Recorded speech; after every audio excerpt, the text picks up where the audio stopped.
या human I working model है। हम इसे ऐसे भी समझ सकते हैं कि किसी चीज को हम देखते हैं तो हमारी आंख कैसे क्रिया करती है और ब्रेन तक कैसे सिग्नल पहुंचाती है। हमारी आंख खोपड़ी की हड्डियों की बनी एक गुफा में स्थित होती है जिसे हम ऑर्बिटल कैविटी कहते हैं। सबसे पहले किसी वस्तु को देखते हैं तो हम वस्तु से टकराकर प्रकाश परावर्तित होकर कॉर्निया में पड़ता है। कॉर्निया हमारे प्रकाश को अंदर मोड़ने और प्रेस कराने का कार्य करती है। कॉर्निया को हम ऐसे भी समझ सकते हैं जैसे मोबाइल में लगा टेम्पर ऐसे हमारी आंखों में लगा कॉर्निया होता है। कॉर्निया हमारी आंखों से बाहरी परत होती है। और यह जब नेत्रदान की बात करते हैं तो हमारे आंखों में कॉर्निया का दान दिया जाता है।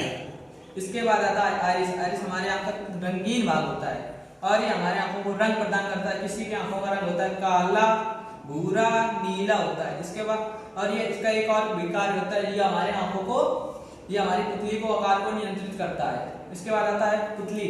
पुतली प्रकाश को प्रेस कराने का कार्य करती है और इसका तेज प्रकाश से छोटी हो जाती है और धीमे प्रकाश में बड़ी हो जाती है। यह तेज प्रकाश में इसलिए छोटी हो जाती है कि हमारे जब हम खुली जगह में होते हैं तो हमारी आंखों में जरूरत से ज्यादा प्रकाश प्रेस करता है, इसलिए हमारी आंखों को नुकसान न पहुंचे, इसलिए शुक्लता छोटी हो जाती है। और धीमे प्रकाश में इसलिए बड़ी हो जाती है कि हम किसी चीज को देखते हैं तो हमें धीमे प्रकाश में हमें साफ नहीं दिखाई पड़ती, इसलिए खुलकर बड़ी हो जाती है, यानी कि आकार बड़ा होता है उसका। या फिर इसके बाद प्रकाश लेंस पड़ता है। हमारे आंखों में लगा लेंस उत्तल लेंस होता है। यह प्रकाश की किरणों को मोड़ता है और इसे रेटिना के पीत बिंदु पर फोकस करता है। रेटिना इस वस्तु का प्रतिबिंब यहाँ रेटिना पर उल्टा वास्तविक छोटा बनता है। रेटिना इन संदेशों को विद्युत संदेशों में बदल देती है और इसके बाद यह ऑप्टिक नर्व के माध्यम से यह ब्रेन तक पहुंचते हैं। ब्रेन इन संदेशों को समझता है और इसीलिए हमें वस्तु सीधी और स्पष्ट दिखाई देती है। इसके बाद आते हैं जब हम आंख की एनाटॉमी करते हैं तो हमें 3 लेयर दिखाई देती हैं, यानी कि उसका एनाटॉमी मतलब है क्लियर पार्ट करते हैं। तो हमें सबसे पहली परत होती है रेटिन स्क्लेरा। स्क्लेरा हमारे आंखों की सबसे पहली परत होती है। या सफेद रंग की होती है और या इसमें ब्लड वेसल्स नहीं पाई जाती हैं। या वायु में मौजूद ऑक्सीजन से अपना पोषण करती है और ये हमारी आंखों को सुरक्षा प्रदान करती है। इसके बाद आती है कोरोनिया, हमारी आंखों से बीच की परत होती है। या हमारे आंखों को पोषण प्रदान करती है और या इसमें ब्लड वेसल्स पाए जाते हैं। पोषण के लिए हमें खनिज, लवण, विटामिन और वो जल प्रदान करती है। इसके बाद आती है रेटिना। रेटिना हमारे आंख की आंतरिक परत होती है। यहाँ वस्तु को प्रतिबिंब उल्टा वास्तविक छोटा बनता है और यहाँ पर यह उस प्रतिबिंब को विद्युत संदेशों में बदल देती है। और यहाँ पर लेंस और कॉर्निया के बीच एक द्रव पाया जिसे हम कहते हैं एक्वस ह्यूमर कहते हैं। यह हमारे लेंस और कॉर्निया को पोषण प्रदान करता है। इसके बाद आता है लेंस और रेटिना के बीच भी एक द्रव पाया जिसे हम विट्रस ह्यूमर कहते हैं। हमारे आंखों को गोल आकार देता है।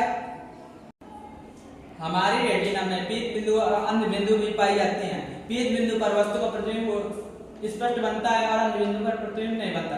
हमारी रेटिना में रॉड और कॉन सेल भी पाई जाती हैं। रॉड सेल हमें ब्लैक एंड व्हाइट चीजों को देखने में मदद करती हैं और कॉन सेल हमें रंग बिरंगी चीजों में देखने के लिए मदद करती हैं।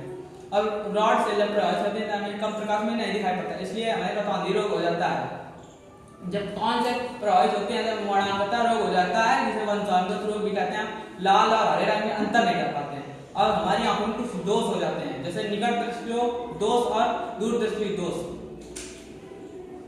अब हमें दूर दृष्टि रोग में दूर की चीजें तो दिखाई पड़ती हैं लेकिन पास की चीजें नहीं दिखाई पड़ती, इसलिए हमें उत्तल लेंस का चश्मा लगाना पड़ता है या हमें पास की चीजों को बड़ा करके दिखाता है। इसके बाद आता है हमारा निकट दृष्टि दोष।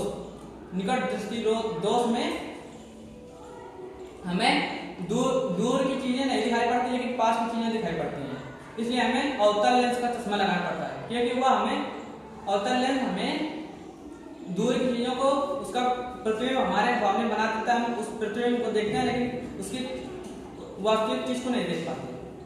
हमारे नेत्र में मोतियाबिंद नामक एक रोग हो जाता है या लेंस के ऊपर एक प्रोटीन की झिल्ली पड़ जाती है, इसीलिए हमें नेत्र से कुछ दिखाई नहीं पड़ता।